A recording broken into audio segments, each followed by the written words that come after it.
Hello नमस्कार दोस्तों, success pathway study point में आपका स्वागत है।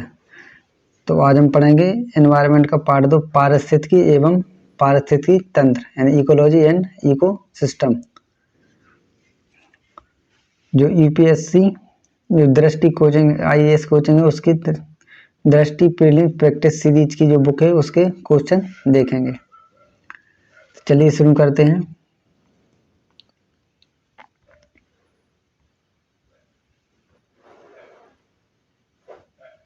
देखिए पहला क्वेश्चन है, गरान या मैंग्रोव स्थलों के संदर्भ में निम्नलिखित कथनों में से कौन सा ऐसे उपयुक्त है। पहला है, मैंग्रोव पादपों को लवणीय और स्वच्छ जल के उपयुक्त मिश्रण की आवश्यकता होती है। दूसरा, मैंग्रोव पादपों की वृद्धि और विकास के लिए पंख मैदान की आवश्यकता होती है। तीसरा, मैंग्रोव पादप सुरक्षित आड़ वाले तटों के अंतर ज्वारीय क्षेत्रों में पाए जाते हैं। चौथा, मैंग्रोव वनस्पति अंडमान और निकोबार द्वीप समूह सहित सभी राज्यों में द्वीप समूह सहित सभी तटीय राज्यों में रिपोर्ट की गई है। नीचे दिए गए कूट का प्रयोग कर सही उत्तर चुनिए। कौन सा देखना है सही उत्तर? ऑप्शन है, केवल 1 और 2, बी केवल 2, 3 और 4, सी केवल 1, 3 और 4, डी 1, 2, 3 और 4। तो क्या है आंसर? ऑप्शन बी 2, 3 और 4। पहला कौन सा गलत है? क्या है? मैंग्रोव पादपों को लवणीय और स्वच्छ जल किस में होती है? लवणीय जल में होती है, ना कि स्वच्छ जल में। देखिए मैंग्रोव सामान्यतः वे वृक्ष होते हैं जो उष्ण कटिबंधीय और उपोष्ण कटिबंधीय क्षेत्रों के तटों, ज्वारनदमुखों, ज्वारीय क्रीक, पश्चल, लैगून एवं पंख जमाव में विकसित होते हैं। मैंग्रोव वनस्पति अंडमान निकोबार द्वीप समूह सहित सभी भारत के लगभग सभी तटीय राज्यों, पश्चिम बंगाल, उड़ीसा, केरल, तमिलनाडु, आंध्र प्रदेश, गोवा, गुजरात, महाराष्ट्र और कर्नाटक में पाए जाते हैं। मैंग्रोव वनस्पति का विकास खारे पानी में अधिक होता है, यानी लवणीय जल में, तथा ये ताजे पानी में भी उग सकती है, परंतु यहाँ इसका विकास खारे पानी की अपेक्षा कम होता है। मैंग्रोव वनस्पति के लिए खारे और ताजे पानी का मिश्रण आवश्यक नहीं है। नेक्स्ट है, रामसर या अभिसमय कन्वेंशन भारत जिसका एक हस्ताक्षर करता है किसके संरक्षण और विवेकपूर्ण उपयोग से संबंधित है? ऑप्शन ए आर्द्र भूमियां, बी आनुवांशिक संसाधन, सी खाने, डी वन भूमियां। तो किसके लिए? आर्द्र भूमि यानी वेटलैंड के लिए। किसके लिए? वेटलैंड के लिए। नेक्स्ट देखिए 1971 में आर्द्र भूमियों के संरक्षण के लिए रामसर कैस्पियन सागर के तट पर ईरान में स्थित में एक अंतर सरकारी इंटर गवर्नमेंटल और बहुउद्देशीय सम्मेलन हुआ, जिसमें आर्द्र भूमियों व उनके संसाधनों के संरक्षण और युक्तियुक्त उपयोग के लिए राष्ट्रीय कार्रवाई और अंतर्राष्ट्रीय सहयोग की रूपरेखा तय की गई। यह दिसंबर 1975 से प्रभाव में आया। वर्तमान में रामसर कन्वेंशन के अंतर्गत 171 पार्टी या देश हैं। भारत 1982 में इसमें शामिल हुआ था। वर्तमान में भारत रामसर कन्वेंशन के अंतर्गत अंतर्राष्ट्रीय महत्व की 37 आर्द्र भूमियां हैं। कितनी? 37।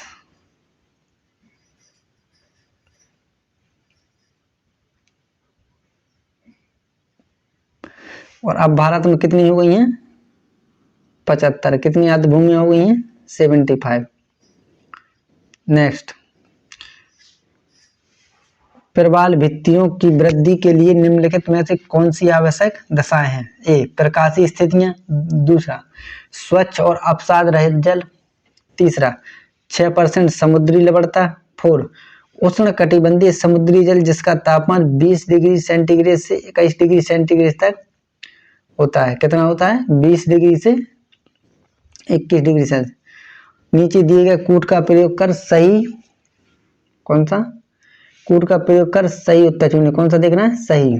ऑप्शन केवल 1, 2 और 4, बी केवल 2 और 4, सी केवल 1 और 3, डी 1, 2, 3 और 4। कौन सा आंसर सही है? ऑप्शन ए 1, 2 और 4। कौन सा? 1, 2 और 4। देखिए प्रवाल चूना प्रधान मुलायम अकशेरुक जीव होते हैं जो कैल्शियम कार्बोनेट की कठोर रचना वाले खोल में रहते हैं। प्रवाल कम गहराई पर पाए जाते हैं क्योंकि अधिक गहराई व सूर्य के प्रकाश व ऑक्सीजन की कमी होती है। अतः प्रवाल भित्ति के विकास के लिए प्रकाशीय स्थितियां आवश्यक होती हैं। प्रवालों के विकास के लिए जल का अवसाद रहित होना आवश्यक है क्योंकि अवसादों के कारण प्रवालों का मुख बंद हो जाता है। उष्ण कटिबंधीय समुद्री जल में लगभग 20 डिग्री सेल्सियस से 21 डिग्री सेल्सियस तापमान प्रवालों के जीवन यापन हेतु अनुकूल होता है। कितना? 20 से 21। प्रवाल भित्तियों की वृद्धि हेतु लगभग 32 से 40% लवणता आवश्यक। कितनी? 32 से 40 पर मोल। नेक्स्ट, किसी एकल जाति या स्पीसीज व उसके रहवास के पर्यावरणीय घटकों का अध्ययन क्या कहलाता है? ए, आवासनुवंशिकी, दूसरा समपारिस्थितिकी, तीसरा सी स्वपारिस्थितिकी, डी जीव पारिस्थितिकी। कौन सा? एकल जाति या उसके रहवास के। तो क्या कहलाता है? स्वपारिस्थितिकी। क्या? स्वपारिस्थितिकी। देखिए, पारिस्थितिकी वह विज्ञान है जिसके अंतर्गत समस्त जीवों व भौतिक पर्यावरण के मध्य उनके अंतर संबंधों का अध्ययन किया जाता है। पारिस्थितिकी विज्ञान का अध्ययन मुख्यतः 2 शाखाओं के अंतर्गत किया जाता है। कौन कौन सी? स्वपारिस्थितिकी, ऑर्टिकोलॉजी, समुदाय पारिस्थितिकी। कौन सी? समुदाय पारिस्थितिकी। और किसी एकल पौधे अथवा जंतु या एकल जाति का उसके रहवास के वातावरण से परस्पर संबंधों एवं प्रभावों का अध्ययन ही स्वपारिस्थितिकी कहलाता है। क्या? किसी एकल पौधे अथवा जंतु या एकल जाति का उसके रहवास के वातावरण से परस्पर संबंधों एवं प्रभावों का अध्ययन। नेक्स्ट क्वेश्चन है, किसी जलीय वातावरण में स्वतंत्र तरण स्थूलदर्शी प्राणियों को किस प्रकार उल्लेखित किया जाता है? ए, प्लवक, बी, परिपादप या परिजीव, सी, नितल जीवजात, डी, तरणक।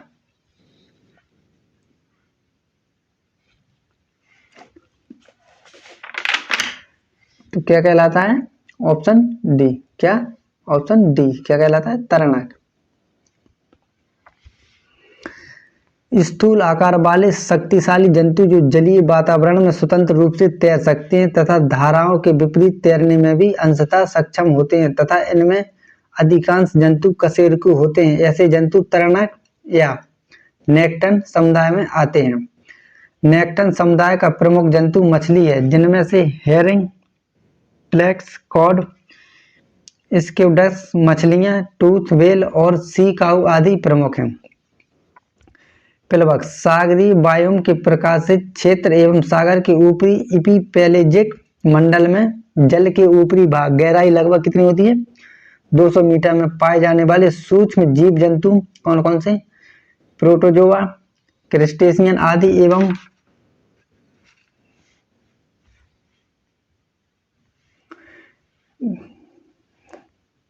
देखिए, प्लवक सागरीय बायोम के प्रकाशित क्षेत्र एवं सागर के ऊपरी एपिपेलेजिक मंडल में जल के ऊपरी भाग गहराई लगभग 200 मीटर में पाए जाने वाले सूक्ष्म जीव जंतु कौन कौन से? प्रोटोजोआ, क्रस्टेशियन आदि एवं पादप जैसे शैवाल, डायटम आदि को प्लवक या प्लैंकटन कहते हैं। इस श्रेणी के पादपों को फाइटोप्लैंकटन एवं जंतुओं को जूप्लैंकटन कहते हैं। प्लवकों के तैरने की क्षमता सीमित होती है और ये मुख्यतः जलधाराओं के प्रवाह पर निर्भर होते हैं। परिपादप या परिजीव। परिपादप पेरिफाइटन सूक्ष्म जीव जंतुओं एवं पादपों के समूह होते हैं जो जलीय सतह में जड़ वाले पादपों से चिपके रहते हैं। परिपादप जल में मौजूद अशुद्धियों को अवशोषित करते हैं। इस तरह ये जलीय वातावरण की शुद्धता को दर्शाते हैं। उदाहरणतः शैवाल, साइनोबैक्टीरिया, परिपोषी सूक्ष्मजीव आदि। नितल जीवजात बेंथोज जलीय सतह के तल बॉटम या तल के समीप रहने वाले पादप व जंतु बेंथोस कहलाते हैं। बेंथोस समुद्री जल के साथ साथ स्वच्छ जल में भी पाए जाते हैं। नेक्स्ट, प्रवाल त्रिभुज कोरल ट्रायंगल के संदर्भ में निम्नलिखित कथनों पर विचार कीजिए।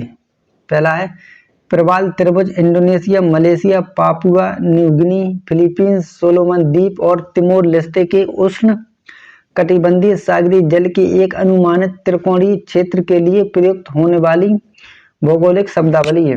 दूसरा, इसमें विश्व की सभी प्रवाल प्रजातियां पाई जाती हैं। तीसरा, यहाँ कछुओं की 7 प्रजातियां पाई जाती हैं।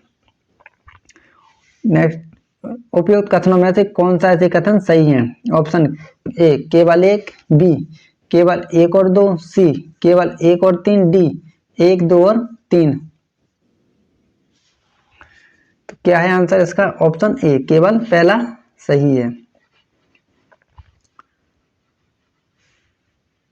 कोरल त्रिभुज एक समुद्री क्षेत्र है जो Indonesia, Malaysia, Papua New Guinea, Philippines, Solomon द्वीप समूह और तिमोर लेस्टे जिनमें कम से कम 500 भित्ति निर्माणकारी प्रवाल हैं। प्रवाल त्रिभुज में 2 जैव भौगोलिक क्षेत्रों के हिस्से शामिल हैं, इंडोनेशियाई फिलीपीन क्षेत्र और सुदूर दक्षिण पश्चिमी प्रशांत क्षेत्र। विश्व की सबसे अधिक प्रवाल विविधता प्रवाल त्रिभुज में पाई जाती है और यहाँ विश्व की 76% प्रवाल प्रजातियां पाई जाती हैं।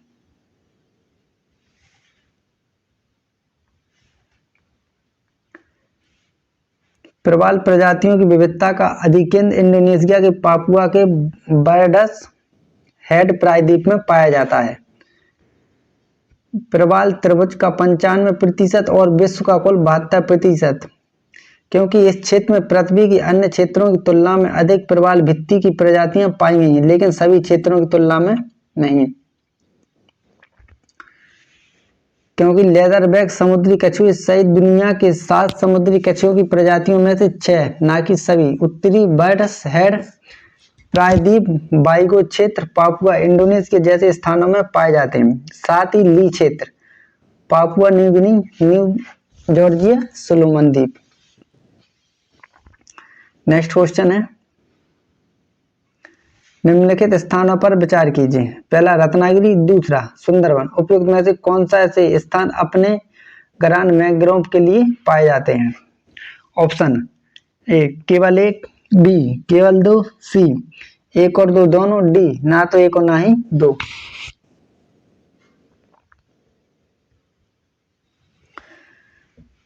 कौन सा है? ऑप्शन सी दोनों, रत्नागिरी और सुंदरवन।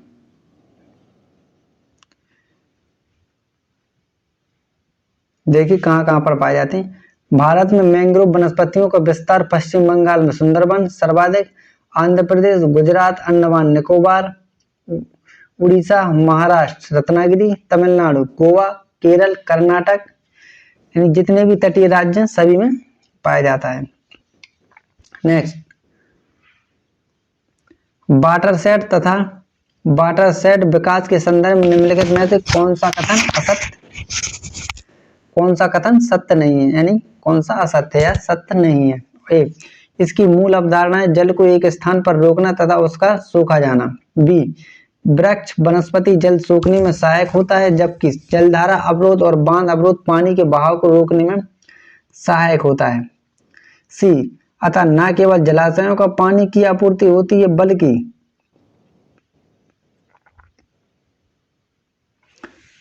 बल्कि साल भर सतत जलापूर्ति होती रहती है। वाटरशेड विकास भूमिगत जल को बढ़ाने में मदद करता है। यह बाढ़ जैसी गंभीर समस्या की रोकथाम में भी सहायक होता है। डी वाटरशेड विकास कार्यक्रम 1985 में आरंभ किया गया। तो कौन सा गलत है? ऑप्शन डी 85 में ना किया, कब किया गया था? 1995 में आरंभ। कब किया गया था? 1995 में। नेक्स्ट, भारत के प्रमुख प्रवाल भित्ति क्षेत्र निम्नलिखित में से कौन से हैं? ए कच्छ की खाड़ी, दूसरा मन्नार की खाड़ी, तीसरा लक्षद्वीप, चौथा अंडमान और निकोबार द्वीप समूह। नीचे दिए गए कूट का प्रयोग कर सही उत्तर चुनिए। ऑप्शन ए केवल 1 और 3, बी केवल 2 और 4, सी केवल 1, 2 और 3, डी 1, 2, 3 और 4। तो क्या है आंसर? ऑप्शन डी, चारों सही है। कच्छ की खाड़ी, मन्नार की खाड़ी, लक्षद्वीप और अंडमान निकोबार द्वीप समूह, आंध्र प्रदेश, उड़ीसा, सुंदरबन, महाराष्ट्र में रत्नागिरी, सभी सॉरी वो तो मैंग्रोव के लिए प्रवाल भित्ति कहाँ है? कच्छ, मन्नार की खाड़ी, लक्षद्वीप, अंडमान निकोबार द्वीप समूह।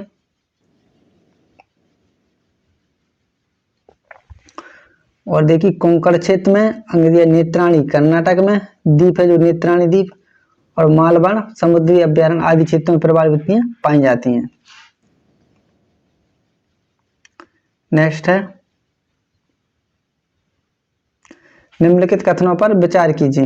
पहला है, विश्व की सर्वाधिक प्रवाल भित्तियां उष्ण कटिबंधीय सागर जल में मिलती हैं। दूसरा, विश्व की 1/3 से अधिक प्रवाल भित्तियां ऑस्ट्रेलिया, इंडोनेशिया और फिलीपींस के राज्य क्षेत्र में स्थित हैं। तीसरा, उष्ण कटिबंधीय वर्षा वनों की अपेक्षा प्रवाल भित्तियां कहीं अधिक संख्या में जंतु संघों का परपोषण करती हैं। उपयुक्त कथनों में से कौन सा कथन से सही है? ऑप्शन ए, केवल 1 और 2, बी, केवल 3, सी, केवल 1 और 3, डी, 1, 2 और 3।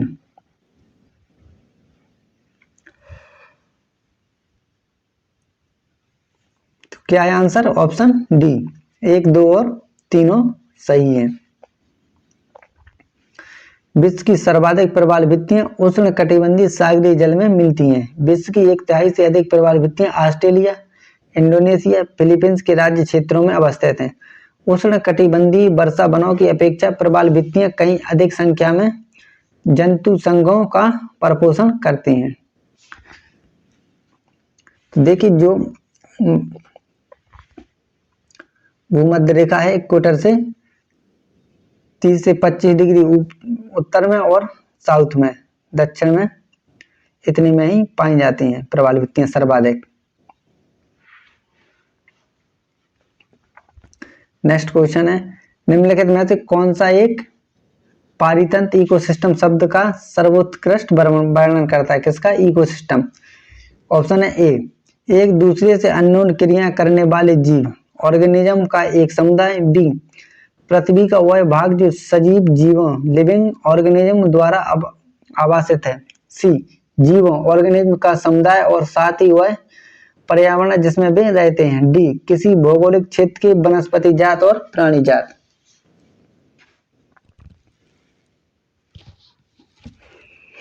तो क्या है आंसर इसका सही? ऑप्शन सी, यानी जीवों, ऑर्गेनिज्म का समुदाय और साथ ही वह पर्यावरण जिसमें भी रहते हैं।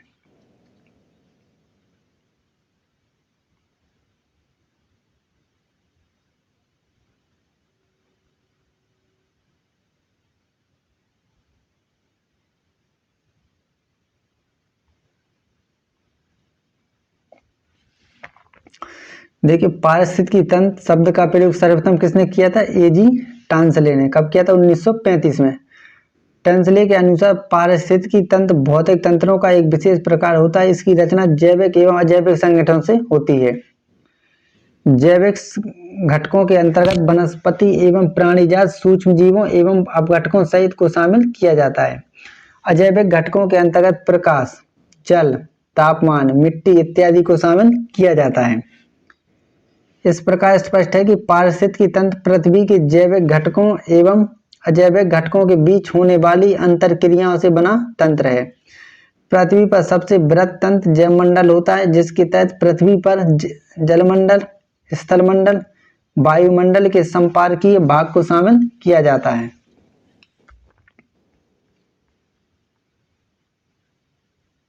नेक्स्ट है, निम्नलिखित में से कौन सा एक पद केवल जीव द्वारा ग्रहण किए गए द्विक स्थान का ही नहीं बल्कि जीवों के समुदाय में उसकी कार्यात्मक भूमिका का भी वर्णन करता है? ऑप्शन ए, संक्रामक इकोटोन। बी, पारिस्थितिकी कर्मता। सी, आवास। डी, आवास क्षेत्र। तो क्या है आंसर? ऑप्शन बी, पारिस्थितिकी कर्मता। यानी कर्मता किसे कहते हैं? निके को, निकेत। या देखिए पारिस्थितिकी निकेत अथवा निक शब्द का प्रयोग सर्वप्रथम ग्रीनलैंड्स ने किया था। इन्होंने विभिन्न प्रकार की जातियों एवं उपजातियों की स्थानीय वितरण व्यवस्था का इसी के माध्यम से निरूपण किया था। आवास एवं निकेत, वह स्थान जहाँ जीव निवास करते हैं, आवास कहलाता है। आवास स्पष्ट भौतिक गुणों से युक्त होता है, जिसमें वनस्पति तथा प्राणी जीवन के प्रबल रूप में सम्मिलित होते हैं, जबकि किसी भी जीव का पारिस्थितिकी निकेत विभिन्न स्थितियों में सहनशीलता, संसाधनों के उपयोग की क्षमता तथा पारिस्थितिकी तंत्र में इसकी अभिलाक्षणिक भूमिका को दर्शाता है। प्रत्येक जीव का एक विशिष्ट निकेत होता है तथा कोई भी दो जातियां एक ही निकेत में नहीं रह सकती हैं। देखिए संक्रमण या इकोटोन, दो या दो से अधिक विविध समुदायों के मध्य भौगोलिक संक्रमण क्षेत्र को संक्रमण कहते हैं। क्या कहते हैं? दो या दो से अधिक विविध समुदायों के मध्य भौगोलिक संक्रमण क्षेत्र को क्या कहते हैं? संक्रमण या इकोटोन। जैसे घास स्थल एवं वन के बीच का क्षेत्र, समुद्री कोमल तल प्राणियों तथा कठोर जल प्राणियों के बीच का क्षेत्र। नेक्स्ट, निम्नलिखित कथनों पर विचार कीजिए। पहला है, रामसर सम्मेलन के अनुसार भारत के राज्य क्षेत्र में सभी आर्द्र भूमियों को बचाना और संरक्षित रखना भारत सरकार के लिए अधिदेशात्मक है। दूसरा, आर्द्र भूमि संरक्षण और प्रबंधन नियम 2010 भारत सरकार ने रामसर सम्मेलन की संस्तुतियों के आधार पर बनाए थे। तीसरा, आर्द्र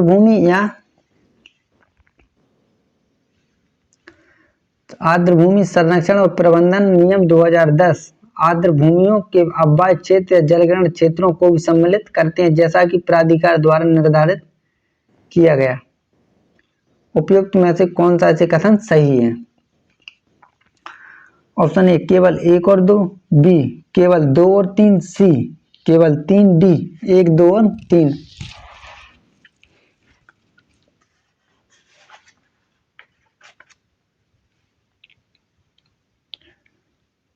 क्या है आंसर? ऑप्शन बी 2 और 3। क्या? 2 और 3। देखिए कब हुआ था? 2 फरवरी 1971 को आर्द्र भूमियों के संरक्षण के लिए कहां पर? रामसर में, ईरान में कैस्पियन सागर के तट पर एक शहर है रामसर। अंतर सरकारी और बहुउद्देशीय सम्मेलन हुआ जिसमें आर्द्र भूमियों व उनके संसाधनों के संरक्षण और युक्त उपयोग के लिए राष्ट्रीय कार्यवाही और अंतर्राष्ट्रीय सहयोग की रूपरेखा तय की गई। यह समझौता 21 दिसंबर 1975 को लागू हुआ। भारत कब बना था सदस्य? 1982 में। और भारत में कितनी आर्द्र भूमियां हैं? 75। कितनी? 75। सबसे ज्यादा तमिलनाडु में, कितनी? 14। उसके बाद उत्तर प्रदेश में।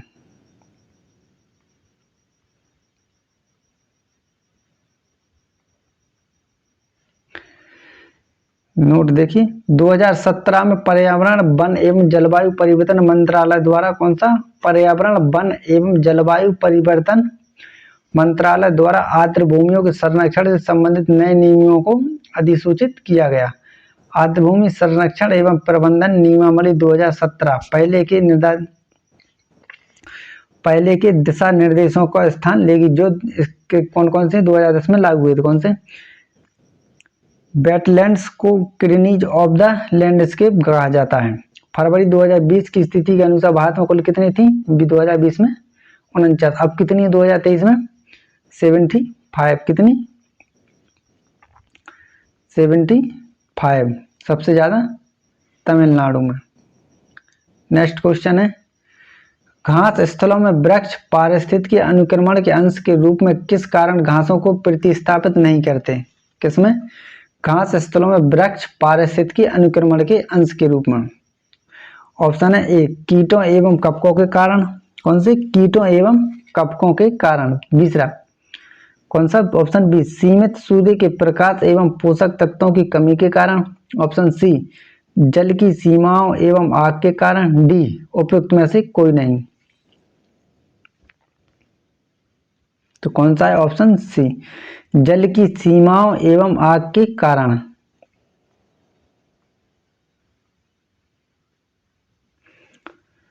घास स्थलीय बायोम की यह विशेषता है कि यहाँ घासों को वृक्ष प्रतिस्थापित नहीं कर पाते।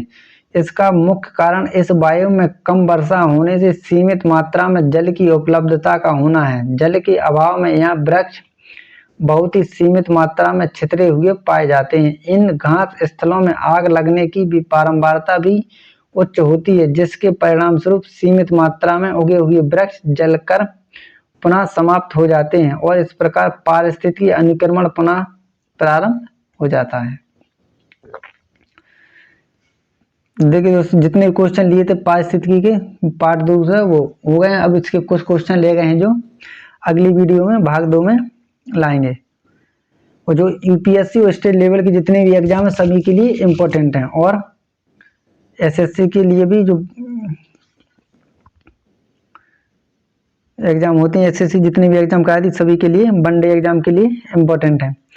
दोस्तों, अगर ये प्रयास मेरा आपको अच्छा लगा तो चैनल को लाइक करें, सब्सक्राइब करें और वीडियो को कमेंट करें, और जो कमी भी आपको लगती है वो कमेंट में कमेंट करें। धन्यवाद।